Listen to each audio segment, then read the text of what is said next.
నేను బెంగాల్లోని బంకురా జిల్లాలోని బిష్టుపూర్లో ఉన్నాను. ఇది దేవాలయాలు, టెర్రకోట మరియు బలుచారిపట్టు నేతకు ప్రసిద్ధి చెందిన ప్రదేశం. ఇప్పుడు నేను బలుచారిపట్టు మరియు బిష్ణుపూర్ చేనేతపై దృష్టి పెట్టబోతున్నాను.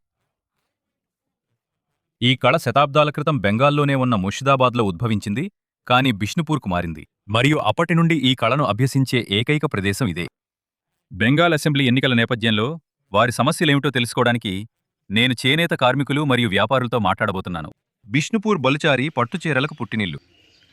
ఇది భారతదేశంలోనే కాకుండా ప్రపంచవ్యాప్తంగా ప్రసిద్ధి చెందింది. ఇది చేనేత ఉత్పత్తి, అంటే కళాకారులు ఇలాంటి చీరలను నేయడానికి గంటల తరబడి సమయం గడుపుతారు. ఇప్పుడు బిష్ణుపూర్లో ఇదంతా నేను ప్రస్తుతం ఉన్నటువంటి చాలా చిన్న సంస్థల్లో జరుగుతుంది. మరియు ఒక చీరను వాస్తవంగా నేయడానికి చాలా రోజులు పడుతుంది. కాబట్టి మీరు పెద్ద పట్టణాలు మరియు నగరాల్లో ధరించేవి ఇక్కడి నుండే, ఈ చిన్న వర్క్షాప్ల నుండే వస్తున్నాయి. ఇక్కడ నాతో పాటు ఈ పెద్ద మనిషి ఉన్నారు. ఈయన బలుచారి పట్టు మరియు చీరల వ్యాపారం చేస్తారు. మీ పేరేమిటి? రాజుపాల్. ఇది చెప్పండి, మా వీక్షకుల కోసం వివరించండి.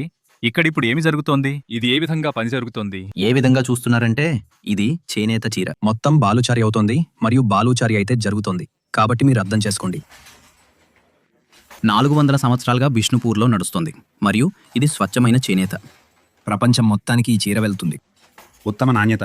ఇది సిల్క్, కటాన్ సిల్క్. ఈ సిల్క్ను మల్బరీ సిల్క్ అంటారు, కటాన్ సిల్క్ అంటారు. చాలా మంచి నాణ్యత మరియు ఈ చీర యొక్క వెడల్పు, పొడవు ఉత్తమమైనది. ఇది ప్రపంచమంతటా వెళ్తుంది. ఏ రకమైన మోటిఫ్లను మీరు చీరపై తయారు చేస్తారు? ఏ రకమైనవి? మోటిఫ్ ఈరోజు వారు మొదట కేవలం ప్రారంభమైంది. ఆ సమయంలో రాజు, మహారాజుల చిత్రం ఉండేది. ఆ తర్వాత రామాయణం, మహాభారతంలోకి వచ్చింది. ఇప్పుడు రామాయణం, మహాభారతం నడుస్తోంది, కానీ కొన్ని చీరల్లో బిష్ణుపూర్లోని ఆలయం, జోట్ బంగ్లా, రాజ్మంచ్, ఆ డిజైన్లన్నీ కూడా కొన్ని చీరల్లో కొంతమంది నేత కార్మికులు పెడుతున్నారు. ఈ చేనేత పని మీరు ఎప్పటి నుండి చేస్తున్నారు తాతగారు? చెప్పాను కదా, 20 సంవత్సరాలు చేస్తున్నాను. మధ్యలో 10-15 సంవత్సరాలు వదిలేశాను. ఎందుకు వదిలేశారు? బజార్ డౌన్గా ఉండేది, పని జరగటం లేదు. అలా మేము వెళ్ళిపోయాం సార్. సరే, ఇది చెప్పండి, ఈ చీరను తయారు చేయడానికి, ఒక చీర తయారు చేయడానికి మీకెంత సమయం పడుతుంది? చీర తయారు చేయడంలో చేతి వేగాన్ని బట్టి ఉంటుంది. 3-4 రోజుల పని 2-2.5 రోజుల్లో అయిపోతుంది. ఒకరికి 3 రోజులు పడుతుంది, ఇంకొకరికి 4 రోజులు పడుతుంది. మరి మీకు ఒక చీర మీద కూలీ ఎంత వస్తుంది? కూలీ అనేది డిజైన్ మీద ఆధారపడి ఉంటుంది. మాకు ఒక చీరకి 2000 రూపాయలు వస్తుంది. ఒక మనిషికి ఒకటి? ఒక మనిషి కాదు, 2 మనుషులు. మంచిది, మీరిద్దరూ కలిసి పనిచేస్తాము. 2 మనుషులకు 2000 రూపాయలు వస్తాయి. మీ వర్కింగ్ కండిషన్స్లో ఏం తేడా వచ్చింది? మీరు ఏ విధంగా అయితే పనిచేస్తారో, మీరు ఇన్ని సంవత్సరాలుగా పనిచేస్తున్నారు, ఏం తేడా వచ్చింది? ఇప్పుడేం బాగుంది? అందరూ అంటారు, ఏమీ జరగకపోతే ఒకే లైన్ మంచిది, ఆ పని వల్లనే మనం బ్రతకగలం. అది మాకు పనికొస్తుంది, ఏమీ దాచుకోలేము. ఒక విషయం చెప్పండి దాదా, బయట నేను చూశాను, బీజేపీది కూడా ఉంది, టీఎంసీది కూడా ఉంది. మీ లెక్క ప్రకారం ఇక్కడ ఎవరు ముందున్నారు? నాకనిపిస్తుంది ఈసారి ఈ పార్టీ వాళ్ళందరూ, ఏమని చెప్పను, మీ లెక్క ప్రకారం ఎవరు మంచి చేస్తారో వాళ్ళనే మంచి అంటాను. మీకు ఎవరు మంచి చేయగలరని అనిపిస్తుంది? నా అభిప్రాయం ఏమిటంటే, చెప్పండి, సిగ్గుపడకండి, చెప్పండి. నేను బీజేపీ అని చెప్తాను. మీరు వీళ్లను రోజూ పనిచేస్తూ చూస్తారు కదా, ఏమేమి ప్రధాన సమస్యలు ఉన్నాయి? ఇక్కడ ప్రధాన సమస్య ఏంటంటే లేబర్ కొరత ఏర్పడుతుంది. ఈ పని ఏదైతే జరుగుతోందో ఈ పనిలోకి కొత్తగా మనుషులు రావట్లేదు. ఎందుకంటే పని ఒకేలా ఉంటుంది, ఇంకా సెలవు బచ్చం కూడా ఏమీ లేదు.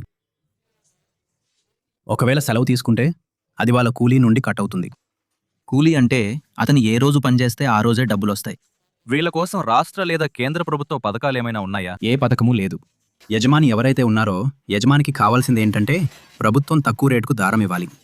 శిల్పి ఎవరైతే ఉన్నారో, శ్రామికుడు ఎవరైతే ఉన్నారో అతనికి ప్రభుత్వం నుండి ఏదైనా బత్యం కావాలి.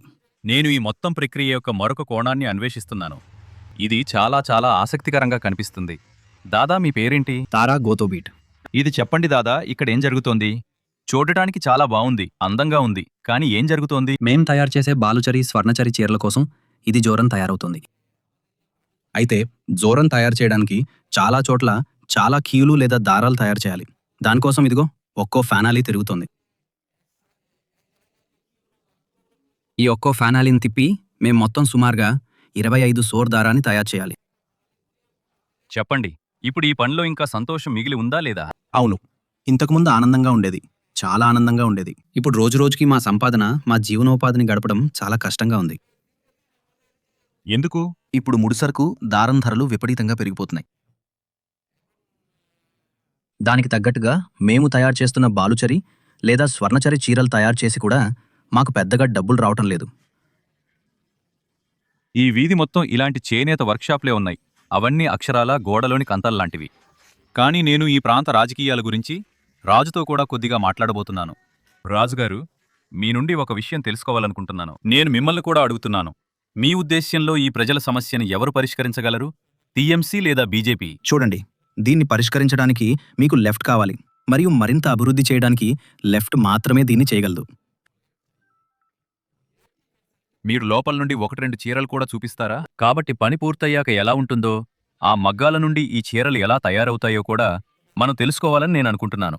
రాజు కొన్ని చీరలతో నా దగ్గరకు తిరిగి వచ్చాడు. రాజుగారు, ఈ చీర గురించి మాకు కొంచెం చూపించి దీని మోటిఫ్ ఏమిటో కొంచెం వివరించండి. మోటిఫ్ వచ్చేసి నౌకాబిలాస్. రాధాకృష్ణుల కథ ఏదైతే ఉందో ఈ డిజైన్ నౌకాబిలాస్ అంటారు. మరియు ఇందులో రాధాకృష్ణుల డిజైన్ మరియు బాడీలో మీరు చూస్తున్నది ఒక డాల్ బూటీ. ఇందులో మాల పట్టుకుని కూర్చుని నిలబడుంది. మరియు యాంచెల్ కూడా రామాయణ మహాభారత కథతో ఉంది. ఇది మొత్తం రామాయణ మహాభారతం. మొత్తం రామాయణ మహాభారత కథ ఉంటుంది. లెఫ్ట్ ప్రభుత్వం ఉన్న సమయంలో ఢిల్లీ ఎగ్జిబిషన్ జరిగేది.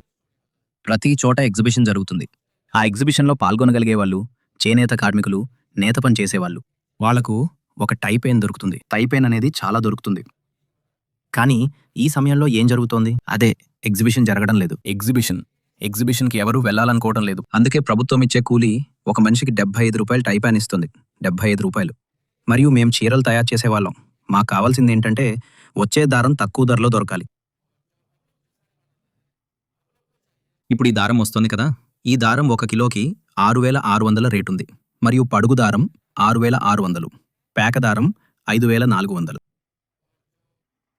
ఆ కాస్టింగ్ చేసి మేము చూస్తున్నాం. ఒక చీర మీద మాకు 400 రూపాయలు వస్తున్నాయి. కాబట్టి చాలా ముఖ్యమైన విషయాలు ప్రస్తావించబడుతున్నాయని నేననుకుంటున్నాను. మరియు చిన్న వ్యాపారులు మరియు వాణిజ్యవేత్తలు ఎదుర్కొంటున్న సమస్యలను హైలైట్ చేయటం ముఖ్యం.